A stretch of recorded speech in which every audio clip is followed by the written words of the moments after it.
Welcome everyone to the CIB Innovation webinar.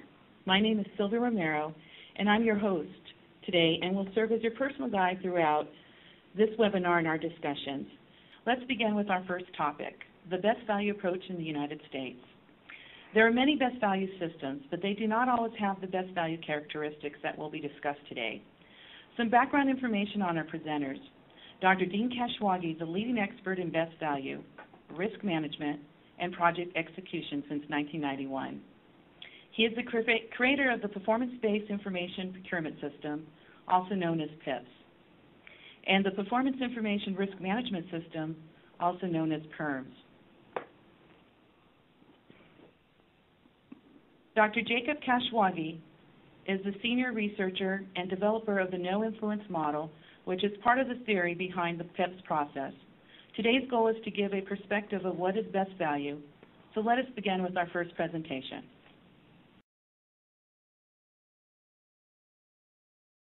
The Performance-Based Studies Research Group, also known as PBSRG, works out of Arizona State University's School of Sustainable Engineering and Built Environment. Since 1994, PBSRG has researched and tested best value and leadership-based concepts. In the traditional system that everyone uses, when we use management, direction, and control, the direction is always given in terms of minimum standards. And when the wrong party's doing the talking, when the owner or the facility manager or the representatives of the owner is telling the expert vendor what to do, they become more reactive. The value of their expertise goes down, and what ends up happening is they turn the minimum into a maximum and they drive it the other way. This creates an adversarial environment, and every practice, every new system, every new idea over the last 20 years has utilized this type of concept. Many people ask, what makes best value PIPS, or the Performance Information Procurement System, different? I can quantify that in several ways. Number one, we've been testing the system for over 20 years. We had tested in 31 states in the United States and actually implemented in 6 different countries. 1,700 tests, our biggest user being our own university, which has 75,000 students and probably the biggest bureaucracy around. We have tested here and delivered $1.7 billion worth of services. We have gone to the Netherlands, and when given a task that was insurmountable using any of the traditional methodologies or any of the new methodologies that have been brought up in the last 20 years, they went to the best value PIP system. The end result, they cut delivery time by 25%. They minimized 50% of the procurement costs and transactions on both sides. And it resulted in Navy, which is the professional procurement group in the Netherlands, to adopt this process and educate and certify every professional that's required by law to deliver services in the Netherlands to now learn this process and be certified in this process. A best value vendor expert will look at it from beginning to end. They will identify the end product in terms of metrics and walk it backwards. They will identify the risk that they do not control and how to mitigate it, and they'll identify when there's not enough information. And this is the best value performance information procurement system.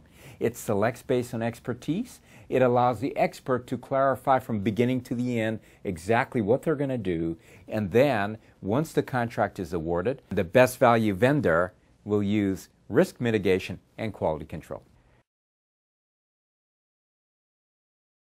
Now, the best value PIPS process is an overlay on any type of delivery system, meaning it can be used with design bid build, CM at risk, and even the integrated project delivery methods.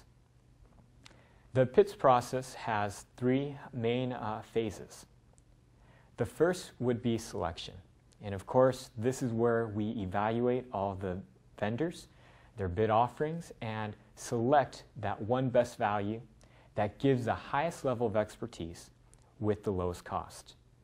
Now, to do this, we will look for 5 major criteria. The first being project capability. Or in other words, we want the vendors to differentiate themselves in terms of their level of expertise. We will want this by having them submit it in terms of claims and verifiable performance metrics. We want them to tell us what their level of expertise is, and we want them to back it up using verifiable performance metrics that they've collected from their past experience. The second criteria would be the risk assessment plan. We want to be able to know that the vendor can look into this project from beginning to end and identify the risks that could occur and know how to mitigate them before they happen. And of course, the kicker here is that we actually want them to give us verifiable performance metrics on how many times they've done it before and how successful they've been at actually implementing that risk mitigation plan. The third criteria would be the value-added options. We will want the vendors using their expertise to look at the scope the client has presented and to give us options to change that scope, to increase the value of that project. Now, these are just options, and it could increase the cost or it could decrease the cost, but we want to know from the vendor's expertise what is in the best interest of the client in terms of adjusting the scope of work for this project. The fourth criteria, of course, would be price. These four criteria will be submitted with the bid proposal. In the selection process, of course, you will have the option of shortlisting the vendors, and the shortlisted vendors then will come in for an interview. This will be the fifth criteria that we will evaluate on. We will want the vendors to send in their actual people who will be doing work on this project. And we will ask these people their vision of the project in terms of their level of expertise, the risks that they foresee on this project, outlining the entire project from beginning to end, showing us in major steps what will happen, as well as backing all of that up with verifiable performance metrics on exactly how they know their plan will work. At the end of this, we will, of course, weight each criteria, prioritize all the vendors based on their scoring, and we will take only the best value vendor into phase 2. Phase 2 would be clarification. In this phase, we are only looking at one vendor or the main vendors that we will award a contract to. But before we award the contract to them, we will want to make sure that they know exactly what to do and how they're going to do it before they get a contract. Hence, in the clarification, 3 things will happen. 1, like the title says, we will have the expert vendor clarify their plan in detail. They will have to be able to relay that plan to the buyer so that the buyer can understand it and feel comfortable with it. And the very last thing in the clarification will be to award the vendor with the contract. Now, if the vendor cannot simply relay their plan and have the client feel comfortable with it, then they will not be awarded the contract, and we will kick them out and go to the next prioritized vendor. Meaning, in order for any contractor to receive a contract, they must actually prove to the client that they can do the work and that they have a plan and that they know exactly what steps to take. So what is a plan? A plan consists of 5 major categories. The first is scope of work. The vendor must be able to identify what is in the scope of work and what is out of it as well. This is so everyone is in agreement with what will happen. The second is a schedule. They must be able to split the schedule out into a milestone schedule with major activities as well as a detailed schedule. So the client knows the vendor has an actual account of every activity that will happen and when it will happen on the project.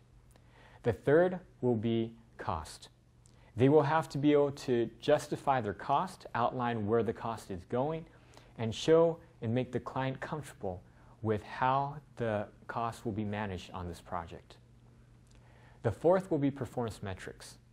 We'll want the vendor to identify metrics in which, throughout the entire course of this project, the client can know exactly what the vendor is doing, how well they're doing, and to be able to predict what will happen at the end of the project before it happens. And of course, the fifth will be bringing that risk assessment plan into a risk mitigation plan now, to outline all of the risks, how they will minimize them, and all the action items to ensure that the client has a very successful project. Once the vendor actually creates this plan and the client buys off on it, the contract will be awarded, and we will hit or go into the execution phase. In the execution phase, the main thing that will occur will be the weekly risk report. Every week that this project and the service is being delivered, the contractor will need to turn in a weekly risk report. The weekly risk report simply has all of the baseline plan in terms of cost, time, and quality, or their performance metrics, documented in it. Then every week they will measure deviation to that plan. So the client knows every week exactly what the cost is, what the estimated delivery time will be, as well as what is the performance metrics and how well the project is going. Throughout the entire project, the contractor will update this report and turn it into the client. And then, of course, at the end of the project, the client will then evaluate the vendor on exactly how well they did and how satisfied they are with the deliverable and with the project. In this way, as clients begin to implement this best value approach, they will eventually have a continual documentation of the performance on all of their projects. To review, the three phases are selection, clarification, and execution. And that makes up the best value PIPS process. This is a program that has gone on for the last 20 years. It's well documented. The tests are in different cultures, different countries. It is the best value performance information procurement system.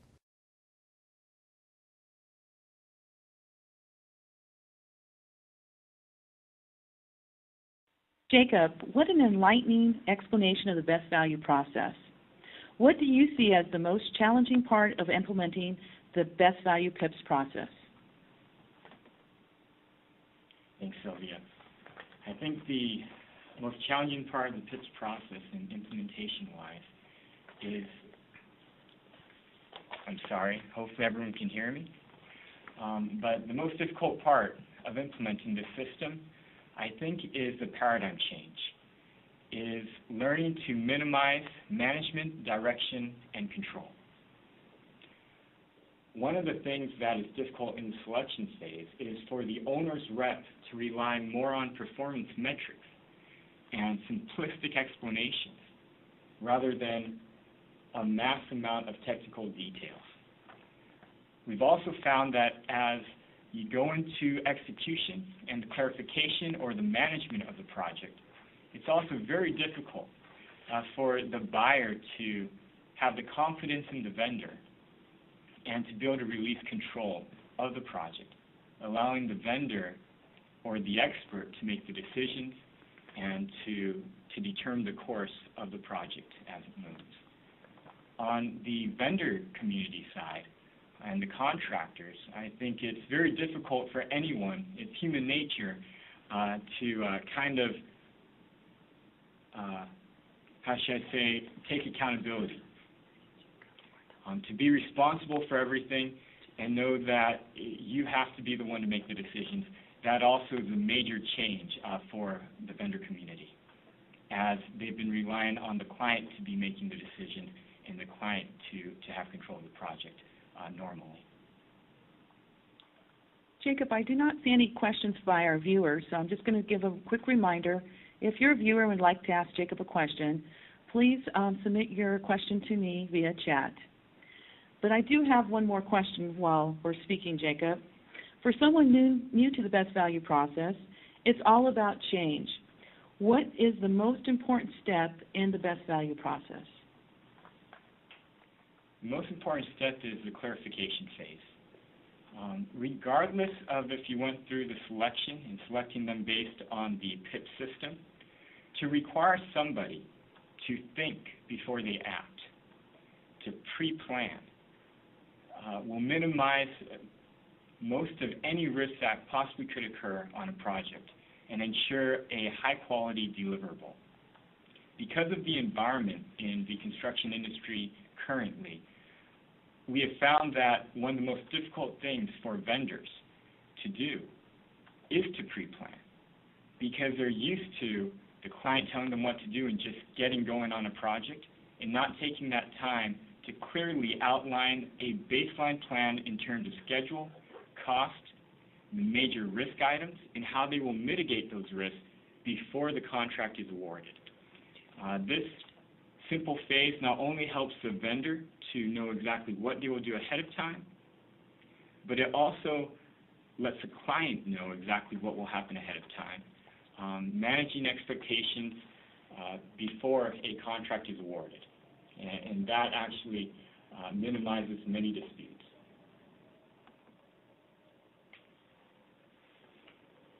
Okay, it looks like we have some questions.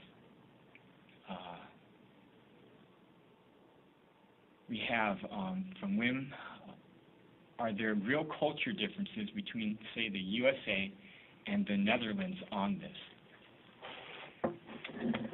Wim, I don't think there are major culture differences. And the main reason is we're dealing with human nature. And whether you're in the Netherlands, whether you're in the US, people are the same. People need it simple, and as things get more complex, people make more decisions and bring more risk. Hence, by causing people to stop, to pre-plan, to think about it, to require them to show things in simplistic terms such as metrics, numbers, it helps everybody in the process. We have another question. Can you point out specifically the kind of information and details that are required for the periodic risk reports, as well as initial risk plan?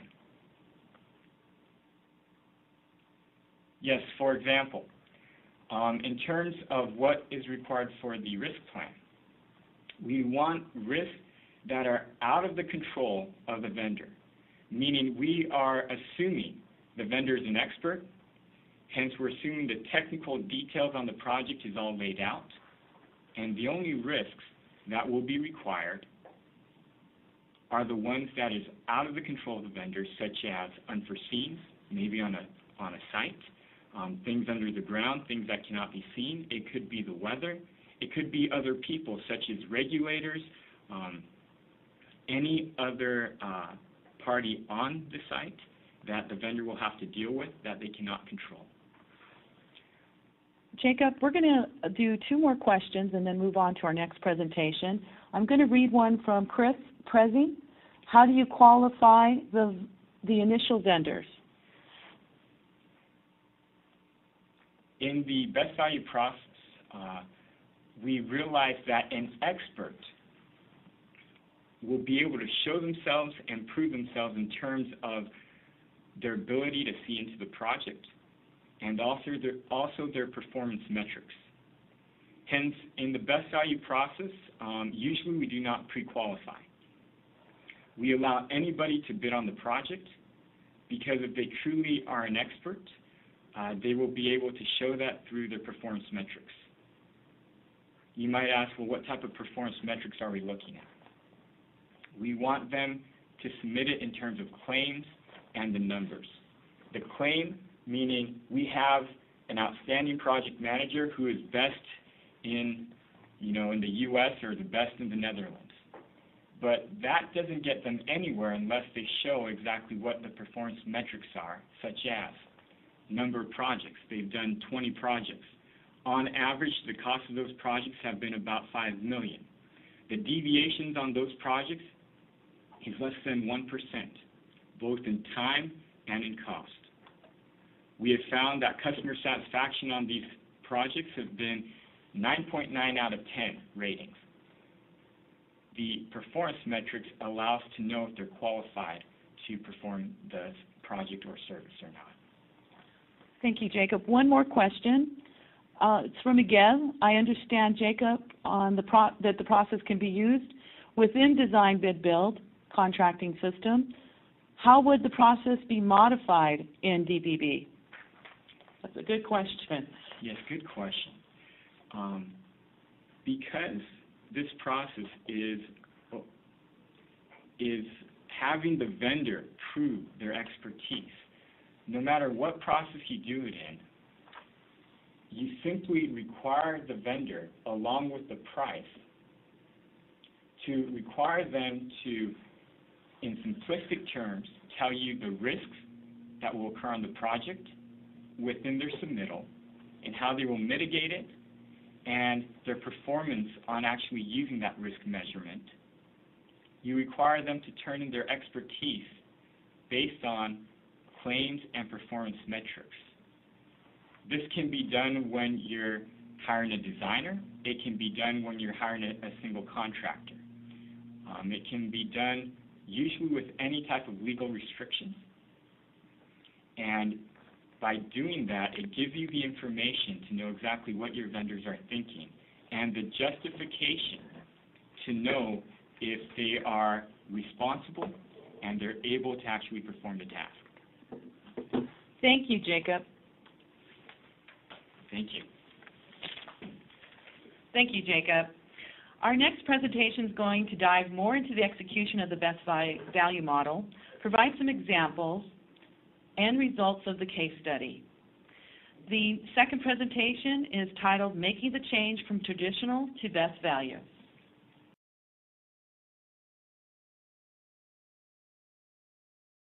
Hello, my name is Jake Smithwick. I'm a researcher and project manager with the Performance-Based Studies Research Group at Arizona State University. Today I want to talk to you about some of the research efforts that we've done throughout the state of Minnesota and really how we've taken the best value concepts and expanded them to other organizations throughout the state. The first one I'd like to talk about is the University of Minnesota. They got started with best value in about 2007, and their approach was very smart. They started very small with about 7 projects in roofing, mechanical, electrical, and just very small type of projects. These initial projects were very successful. They had less than 1% cost and schedule change orders, and really at the end of the day, the owner was very satisfied with that.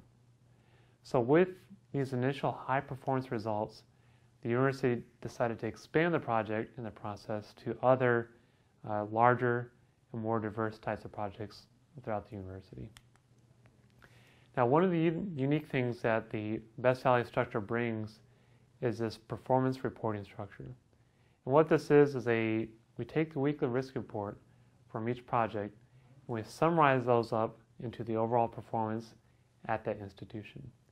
Now, the weekly risk report is simply an Excel file that summarizes each project in terms of any deviations from the baseline cost and schedule expectations. These are submitted on a weekly basis, usually on Fridays, to the owner's project manager, any other critical stakeholders, as well as ASU. So with this information and the weeklies from all the different projects that an owner runs, you can really begin to identify key performance information at your institution based on the weeklies and the information. So this is an example of what the weekly risk report can provide. We see that you can divide performance by project managers throughout your organization, but also not just these key people. You can look at different academic units, for example, at a university, different departments, and also different types of projects, mechanical, general construction, electrical, all because of using these weekly risk reports. One thing the university also did is that we surveyed each project manager at the university after their best value project was completed. So we surveyed all together about 6 different PMs and collected about 185 different surveys. And as you can see, the project managers were very satisfied with the overall project. They rated the process 9.7 out of 10, and the contractor 9.5 out of 10. So with these initial high performance results at the university, the contractors really saw a lot of value out of it because of the best value approach to minimizing risk and aligning expertise. When you have an expert and you let them do their job, the projects have to turn out more successfully. All parties will be more successful, align their resources better, and help deliver a better project. So for these reasons, the contractors lobbied the legislators to take the process and allow other entities throughout the state to use best value. So in 2007, the contractors went to the legislator, who was also very perceptive to these ideas and saw that, yes, there is a lot of value in allowing the contractors to be the experts. So after the law was changed in Minnesota, different schools, cities, and counties can now use the best value structure to procure construction. So in the last 5 years, different owners have begun using the system, and recently we began expanding into non-construction services. So this includes software projects and different types of services that we've been looking at throughout the state. Now what's also been interesting is that the contractors are now becoming the source of best value in Minnesota. And what that means is that the contractors bring the best value philosophy and the structure to new owners throughout the state. And the reason why this is so important is that in a government institution, many times the leadership may change out quite frequently. So when the leadership changes out, any unique aspects of that entity may go away. So when you have the contractors that understand the process and the philosophy behind it and can bring the best value approach to different entities, it minimizes the fluctuation that might happen from changes in leadership. So to kind of summarize here, the keys to sustainability within Minnesota is, first off, we started with an agency that had wide impact throughout the state, which was the University of Minnesota. The vendors really bought into the idea of letting them control the project, be more efficient, and really utilizing the expertise of these contractors. And as a result of that, the initial projects were highly successful. So if you think about it, if you have a change effort whose initial efforts aren't really that successful, the likelihood of long-term sustainability of that process is pretty low. And lastly, we really had the application of the philosophy throughout the entire supply chain, from contractors, the owners, and also public officials really bought into this idea of using best value to deliver better value for the owner. So this slide presents the overall performance of different entities and owners throughout Minnesota and how their best value projects have gone. What you see here is interesting is that the overall change order rate for contractors and designers has been very low. Almost no cost increases due to the contractors, and very few schedule changes, also due to the contractors. So when you have this documented performance, what this allows you as an owner is to publicly show and really increase transparency of a public official in terms of delivering these projects. So really the best value structure increases accountability of government institutions. One thing we also learned throughout Minnesota was the distinction of risk and capability. So risk is this idea of anything that stops an expert from being successful on the project, anything that they don't control. Capability are things that make them an expert. Where have they done this project in the past, and how successful have they been? So in this first example, we see a vendor propose that the risk is that there might be misalignment of the proposed software solution within the owner's expectations. And their solution to this is to embrace the current business processes and then to extend those processes with new functionality. And as you continue reading this first risk, you see that the identification of what the risk actually is and how they're going to minimize that risk is not very clear. It seems to be some sharing of the risk between the contractor and the owner.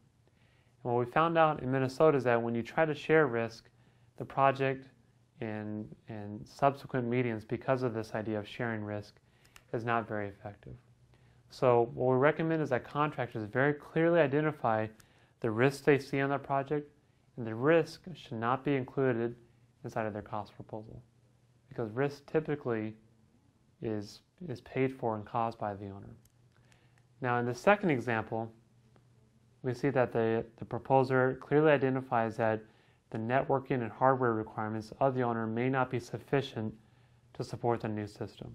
So that's clearly the risk. The software supplier, the software contractor, in this example, may not, the owner may not have sufficient hardware resources to support the new software system. So their solution is to identify all the requirements up front and provide that to the staff and to the city prior to moving forward with the project. Now what's also interesting is that this software vendor provided past implementations and how those have been successful. On the second example, we're looking at project capability. So on the top example, the approach used by our team has been hundreds of modernization efforts and offers the following benefits: current business processes, business rules, and regulatory policies that are valuable to the owner will be embraced and extended. Again, this particular capability is not really supported by actual project performance that shows why they're a high performer. On the bottom example, you can see that their performance and their customer service is documented by actual project indicators. So they reduced response times by an estimated 50% or more, and costs have reduced by an estimated 30%. These customers rated their overall satisfaction with the application and the implementation at 10 out of 10. So on the bottom one, they provide specific, verifiable performance metrics that show their high level of performance. What I'd like to conclude this presentation with is a summary of Intermediate School District 287 in Plymouth, Minnesota, and some of the best value projects that they've run. Now the school district is made up of about 12,000 students with about 12 member districts, and their first project was in 2011. And at the time, this project was a $27 million project and was the first of its kind, the largest of its kind, done in Minnesota. So the district, the owner's representative at the time, attended a IFMA World Workplace presentation in 2009. They heard about the best value structure and thought that it made a lot of sense, was very logical, and would really help them minimize some of the challenges they've had on previous projects. And mainly they identified that the best value system has a structured pre-planning phase before the contract begins. It has a weekly risk report, which the owner can use to document the performance of his project. And really the best value structure was flexible and adaptable to their unique needs at the school district. So the first thing we did is that we compared two different projects at the school district. Facility 1 was a traditional low bid project, and Facility 2 was our best value, also design bid build project. These projects were fairly similar in scope. The best value project was about $6 million larger in size, also in square footage. And here's some other basic information about the project. Now, the owner identified that some of the challenges with the traditional approach is that it requires a high level of owner oversight, which means you have to tell the contractor what to do and how to do it. And this approach is very time-consuming for all parties involved. Secondly, on Facility 1, the owner identified that they had a lot of different contracts with lots of different entities, and just managing all these different contracts is time-consuming. And lastly, the closeout process on their traditional project was not very well documented.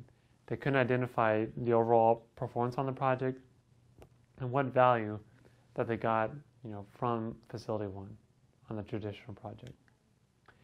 So in looking at change orders between the two projects, we see that the best value project had about 74% fewer change orders compared to the traditional process.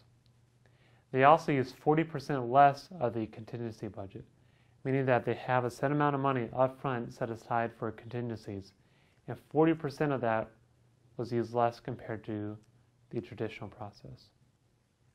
The contract was much more proactive and really became the leader in terms of how this project was actually delivered. We also compared this Best Value project, the NEC, to other projects throughout Minnesota. And its performance was also very comparable to other projects throughout the state. The district and the facility representative won several awards because of this project. And really the project was very successful. And as you can see from these pictures, and the owner's overall satisfaction was really outstanding. So when you get a high performer and you let them do their job, through performance measurement, the project has to turn out better. And that's exactly what we saw at District 287. So in summary, the Best Value process provides a formalized structure to help align expectations of all the different parties involved at the site. And really what we're doing is we're using the expert's vision and expertise to set the expectation for how the project will be delivered. And really, because of Best Value, we communicate in terms of performance information, in terms of on budget, on schedule, and overall customer satisfaction. Thank you very much for your time today. If you have any questions, please contact us.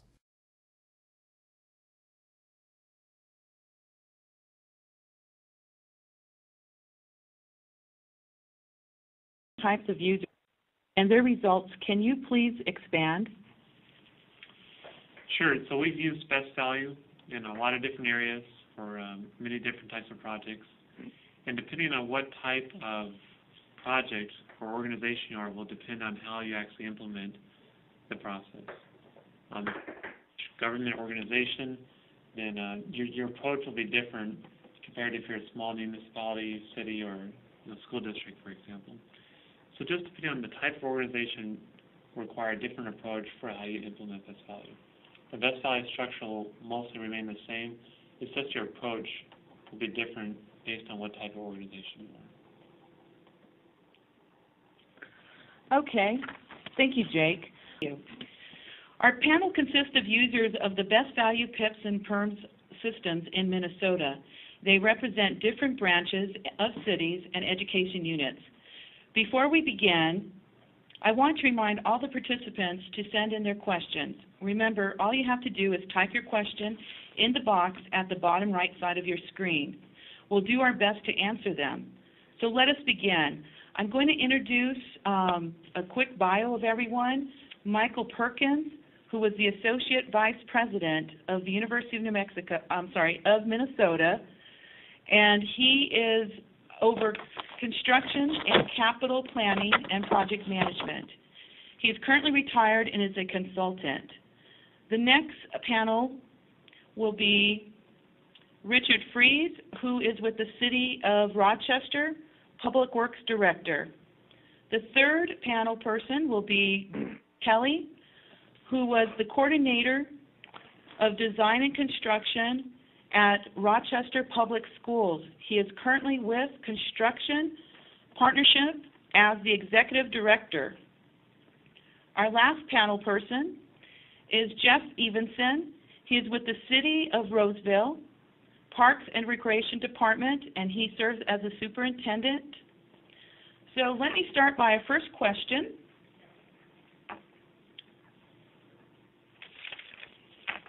Mike, you were the first visionary or pioneer using Best Value at the University of Minnesota, even before the laws occurred in the state of Minnesota. What would you tell others that are maybe hesitant in using Best Value? A couple of things there, Sylvia. First of all, as a government organization, we were not a party to a lot of the state law or state legislation. University of Minnesota was founded in 1856 under land grant legislation, and we have been able to operate on updated land grant legislation for the ensuing years up to the present time. So we were actually exempted from state requirements. So we kind of had a pass on that. However, in the third year of our program using Best Value, the Building Trades Council of Minnesota, which is the governing organization of 17 building trades, came to us and asked us if we would help them at the legislative level create legislation so cities, counties, states, other governmental organizations could also use best value in the same way that the University of Minnesota was. We agreed to help them, and as we did it, we said we would not, be advocates of best value per se. That was their job to get the legislation through, but we were willing to testify as to the results of the program that we had been running for 3 years. And that program went through the legislature in 1 year, which was something that nobody really expected. So there was a lot that the University of Minnesota had done that the rest of the state of Minnesota has really kind of followed suit on and patterned a lot of their programs after. In terms of what I would say to folks that are interested in using it, it's a system that works. When I started this process back 8 or 9 years ago, I'm not so sure I could be called a visionary or a pioneer, but maybe an adventurous skeptic. It took me about a year and a half to really wrap my mind around the concept changes that best value espouses and is basically based on. And it was hard for me to make that paradigm change that Jacob had talked about. But it's a system that works. It does require education. You just can't plug it in and expect it to play. You have to learn something about it. You have to educate all parties to your transaction. You need to use it as it is designed rather than trying to hybridize it. One of the first things that my people at the university wanted to do was take the best parts of it and leave the parts that they didn't like out. Not recommended in my mind.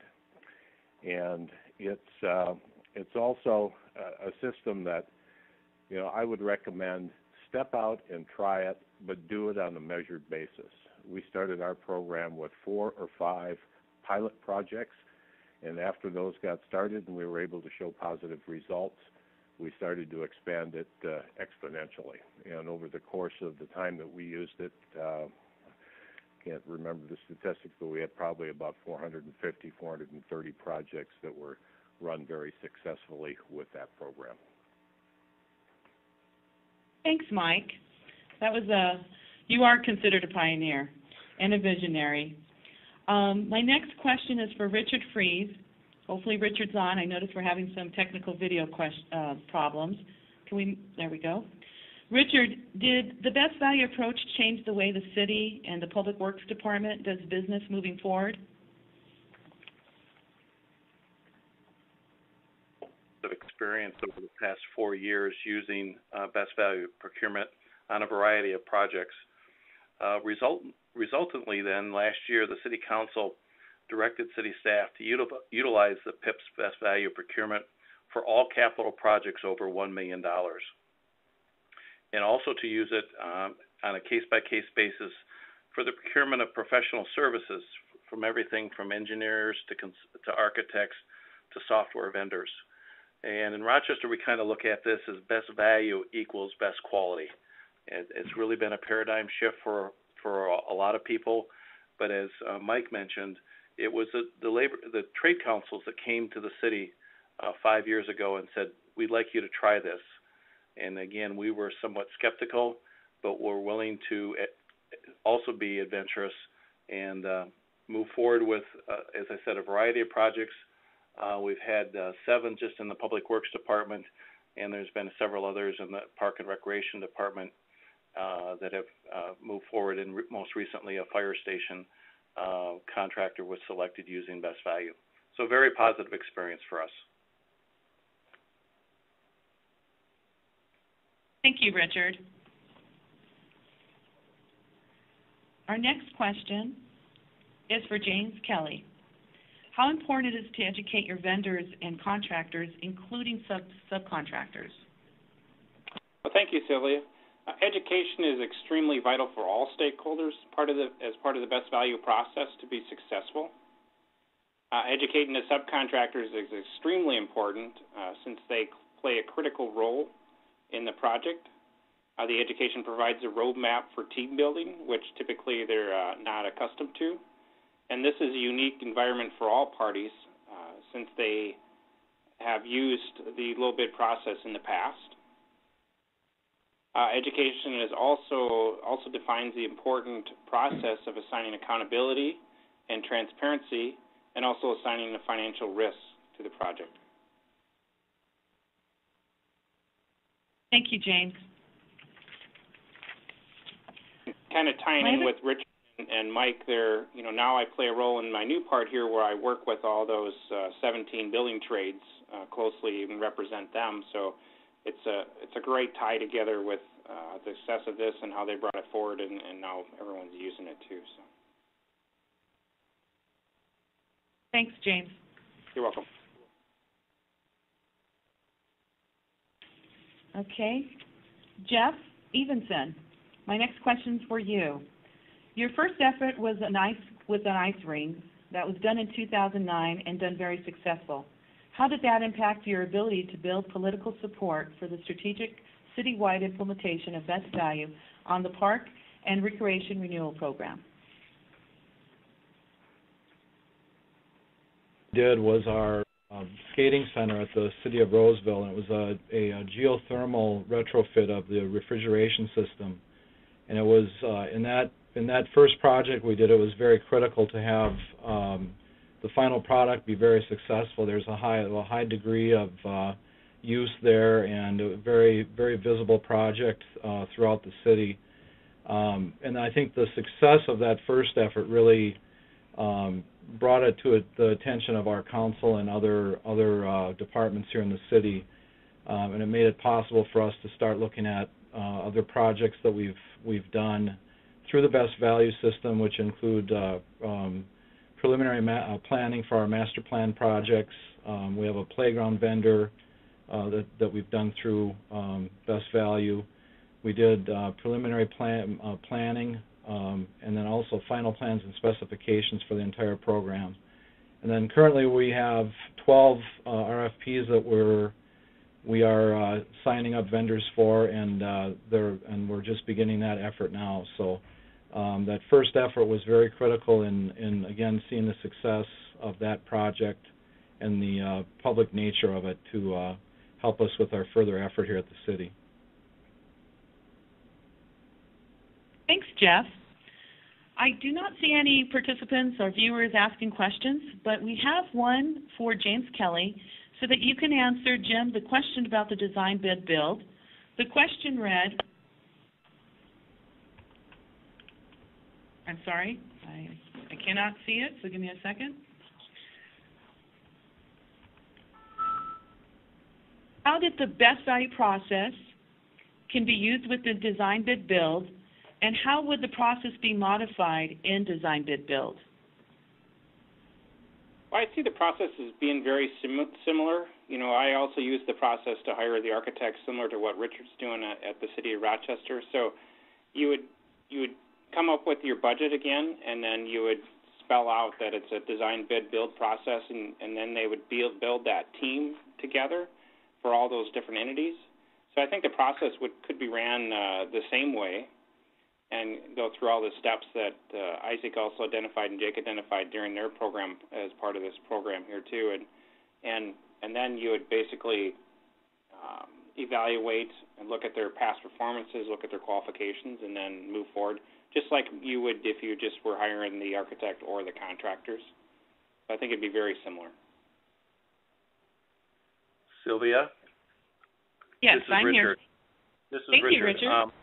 Just to comment also in that regard, I think that the difference, the real difference is the fact that your specification now needs to include the best value procurement requirements, what must be submitted with the bid package in addition to just the bid sheet. So you're going to get a cost, but you're going to get these other forms and responses that have to be included with the bid document. And when we receive those, we go through, and it's basically a pass-fail as to whether they included all the required documents that allow us to go through the procurement evaluation in addition to their price. So I think that's, by and large, that's the change. And there's a little bit more time required because you really need to make a commitment that you're going to provide training for your vendors. And even if you've done this a couple times, a refresher training course is very important and allows you then to, again, get out in front of the contractors and the vendors and let them know you've got a project coming, and also explain some of the details associated with the project. So it's the process changes some, but it's not onerous. It will take a little bit more time, but it is slightly different because you're not just receiving a cost proposal. Sylvia, this is Mike. Could I add to that for a few minutes? Absolutely. Okay. At the University of Minnesota, we ran probably the most significant number of projects that a best value participant has. And we ran a lot of them design, bid, build. Also did a lot of construction manager, at-risk agency, and general contractor. Really used all of the methods for procuring for construction. But what I would point out is we basically de-emphasize the price aspect of a construction project. We asked for the price, we asked for a bid, and we got that, but usually it was about 20 to 25% of our evaluation process. And so the other, 80 or 75% that we were looking at really emphasized the best value components, the past performance, the risk management, et cetera.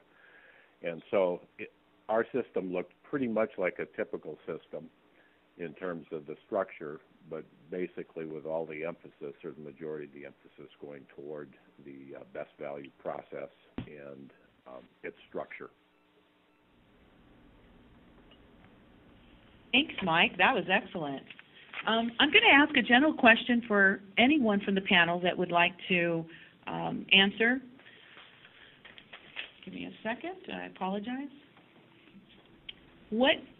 How difficult, this comes actually from our audience, how difficult was it to get your staff on board with the best value process? Anyone would like to answer that from the panel? I'll take a stab at that because I probably had the largest staff that had to be on board.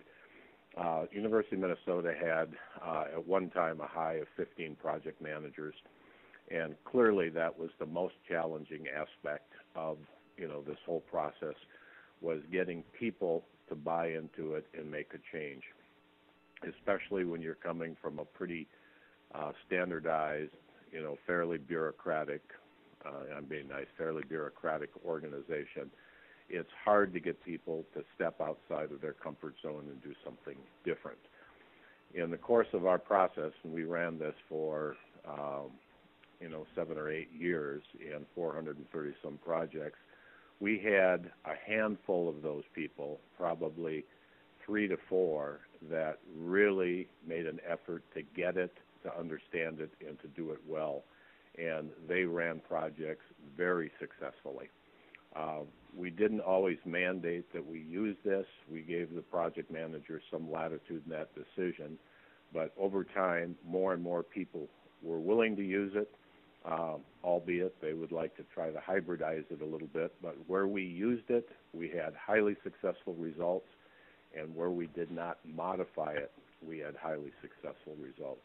So clearly, that is the biggest challenge that I face, that I think anybody would face in the implementation of this. If your staff is smaller and you have a little bit more influence as a leader, it's probably going to be an easier process. But clearly, it's a performance-based system. It works. We've demonstrated that, and I am a believer. I've moved from an adventurous skeptic to a believer in the process. It's good. Thanks, Mike. Would anybody else like to answer? If not, I have a... Okay. On my end, it was actually really easy. We had a director of business services that was a visionary, and she brought it forward, and we got complete buy-in on our end and started the process. So it was not really probably the norm where it came down from top down, but it was a very easy process for us to start. And thanks to the trades at the University of Minnesota to start the process to allow school districts to use it and not only select based on price, it definitely was a win-win for all of us. So. This is Richard. I don't think that we had as much difficulty with the buy-in on the procurement part. I think where the difficulty came up, and we still experience it a little bit, is this whole concept of having to give up management direction and control, or pull back from the way we would normally go about constructing a project, where the city or the city's rep would be in charge of the construction, if you will, and making all the decisions in the field, and not allowing the vendors and the contractors to show their expertise, because we had our thumb on the project, if you will. I think that's been the biggest challenge, is to give up what we were taught and how we were trained, that the owner is the expert, and the owner knows best on how to manage and manage the project and control every aspect of the project. So that's been the most difficult challenge. And like any other change, it comes slowly, but we are making progress. Sylvia, this is Mike. Could I add on to Rich's comments? I'd like to truly support that.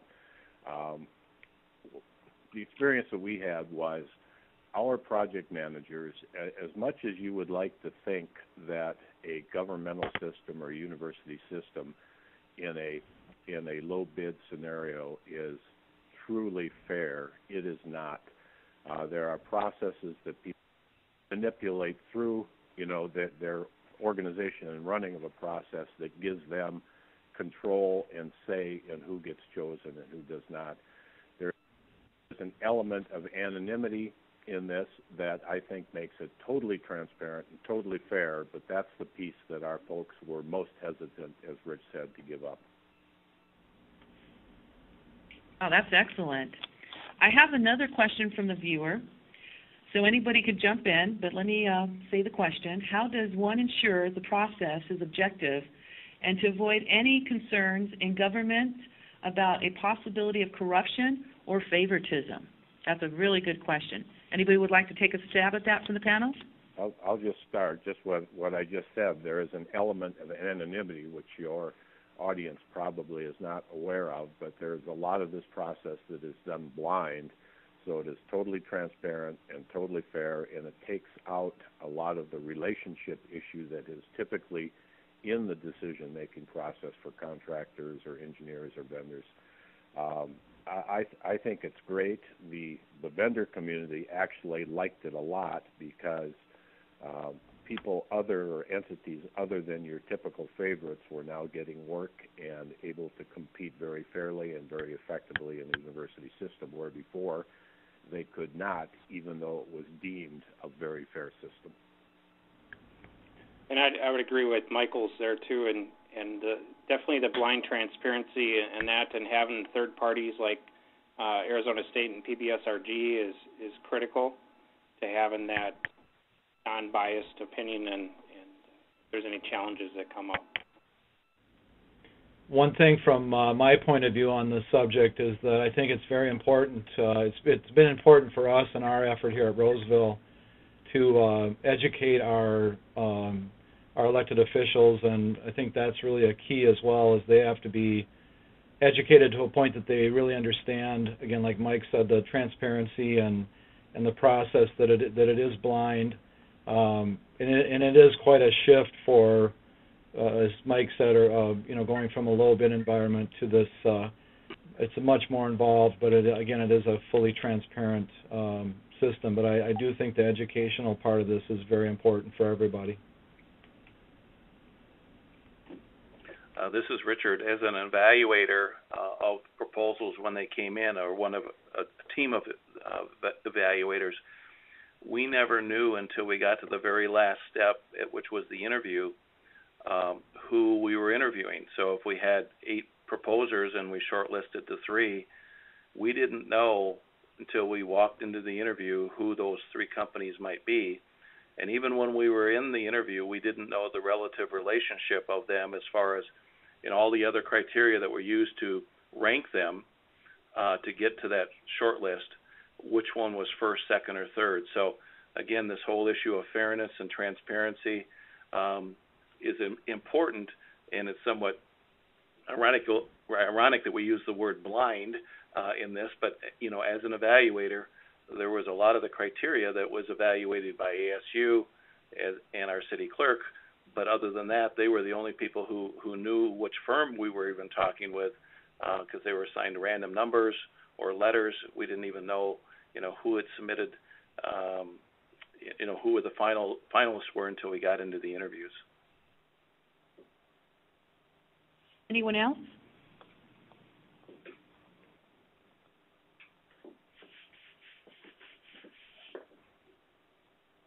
I have one more question. As city officials or university, why was the clarification phase so important? In other words, how would you be able to consider when you're, considering best value? If you can elaborate on that, please. Well, this is Richard. I think it's been very clearly explained to us by Jake and others that we work with, is that it's what's in and what's out. I think it's as simple as that. The clarification phase allows both the contractor and the city to have a clear understanding of what work is included in their bid proposal, and in their scope of work, and what work is not. And it gives you then that clear understanding, so as you choose to begin the process with that vendor, everything's on the table, everything is clear. And if what you hear as an owner is not consistent with what your intent is, you can walk away from the process at that point and start over. But I think it really establishes a very level playing field, and again, it determines specifically what's in and what's out of the cost proposal as you decide now to move forward with a contract. This is Mike. I would second that wholeheartedly.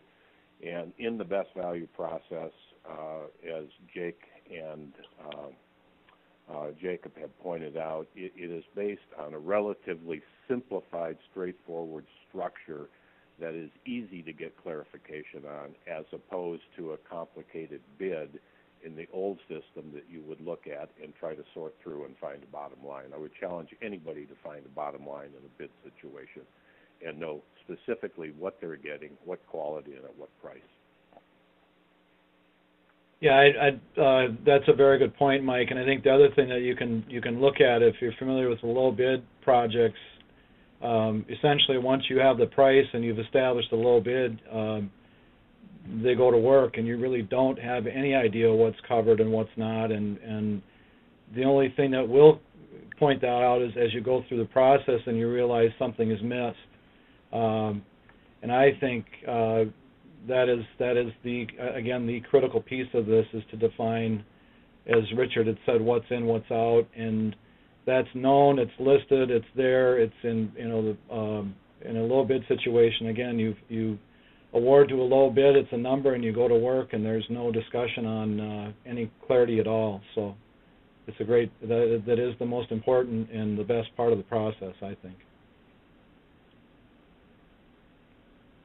Okay, thank you, Jeff. Our last question, in summary, is there anything you as a panelist, this is going to go to all of you, would like to add about your experience with Best Value that others may benefit from hearing? I can start. This is Mike again. One of the most significant pieces for me and the University of Minnesota was that it was a great system to run on a portfolio basis.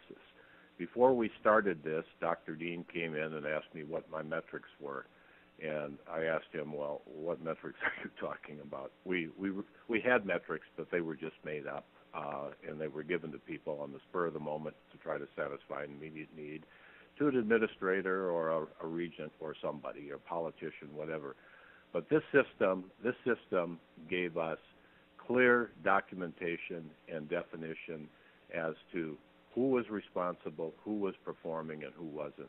And what we found in that was that the performers were the vendors, the contractors, the engineers, as opposed to the people within the university system, us. And we were really responsible for all the change because we couldn't make durable decisions. We changed our minds. We really didn't have a structure that would be firm and be committed to a project and a process. And we were able to run it on 439 projects, and I found that very beneficial because I could now track a huge volume of projects. And since it's based on performance, it also gave us the ability to hold the contractors accountable because they knew they were going to be coming back into our system time and time again looking for work. It's probably a little more challenging for the rest of the guys because they've got 10, 12 projects. They don't have the volume that could incent the contractors like the university could, but the system itself incents it. Jeff, speaking from Roseville, one of the things that I think has been it's a challenge for everyone, and I think Jacob maybe had mentioned it in his presentation. It's the temptation to manage, direct, and control as a project manager. That's been a difficult thing for me with my background in the construction industry to really let go of the management and to let the expert take the reins and take the project over. And that really is another critical aspect of this is you're hiring the expert to do the work, and you need to be confident enough in them to let them do that. So I think that's a challenge. This is Richard. I think the thing that we've gotten out of this, and I guess in addition to just the great performance we've seen and the quality from our contractors, is that now for virtually all of our projects, whether we're even using best value or not, we look at risk. So, you know, what are the risks on this project as we even start doing some of the preliminary planning for including it in the capital budget? And are there risks that we control and risks that we don't control? And how do we move forward then on this particular project? Do we have the in-house experts to move forward with this project, or are we going to need to seek a professional services agreement with a consultant, engineering consultant, or an architect, or a software vendor? And so I think I agree with Michael. It goes to performance measurement on both on the contractor side, but on the city side. But it just has taught us to look at this different paradigm of assessing risk. And I used to be of the philosophical approach that sharing of the risk was fair. It was just a fair way to approach it. And I think we've learned is that there just are certain risks you cannot share that are inherent to a project, and that there are certain experts that don't have those risks and others that do.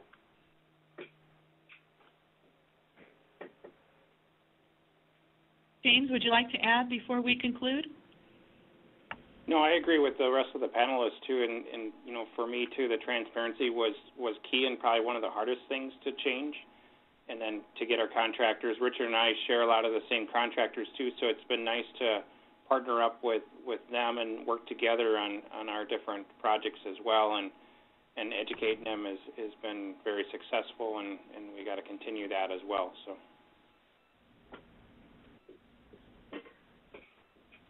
Thank you, Jim. Thanks. I want to thank our viewers for watching and their interest in learning more about best value. We will send our contact information. I'm not sure how, but we'll work out the details with CIB, or you can visit us at www.pbsrg.com. I want to thank our panel again for their time, sharing their experience and great conversation. I also want to thank our presenters, Jacob and Jake, for an interesting summary of the best value approach. Before we close, I want to introduce Lynn Bawkins, who is the CIB General Secretary, and who will share with our viewers some information about CIB. Everyone, please welcome Wim. Thanks, Sylvia. Wim Bawkins, Secretary General of CIB. Guys, I have really enjoyed the panel discussion. Professional, lively, very informative. Thank you for that. I especially want to thank Sylvia. Sylvia, you have been working for months with a lot of energy to pull all of this together. You did. My compliments, my thanks on behalf of CIB. To the attendees, you will receive, tomorrow probably, a mail that provides you with a URL that enables you to watch the recordings of this webinar, the whole of it. In addition, you will see information on the CIB Innovation Journal, a journal that you can install on your iPad, for which you can download a free app from iTunes for the App Store. that will provide you all information on past and forthcoming innovation webinars. From this webinar, you will be able to see and to download the 2 innovation reports. You will be able to see the separate video presentations and the whole of the recording.